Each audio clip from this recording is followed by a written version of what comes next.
पंतप्रधान नरेंद्र मोदी यांची सभा येत्या शनिवारी सायंकाळी 5 वाजता कोल्हापूर येथील तपोवन मैदानावर होणार आहे। राज्य नियोजन मंडळाचे कार्यकारी अध्यक्ष राजेश क्षीरसागर यांनी ही माहिती दिली। आधीच्या नियोजनानुसार ही सभा रविवारी होणार होती, ती आता शनिवारी होणार आहे।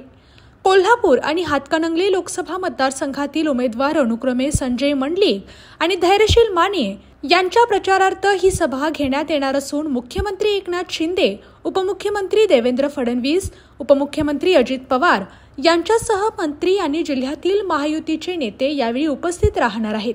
जिल्ह्यातील या दोन्ही ठिकाणी मोदी फॅक्टर महत्त्वाचा ठरेल अशी महायुतीच्या नेत्यांची अटकळ आहे।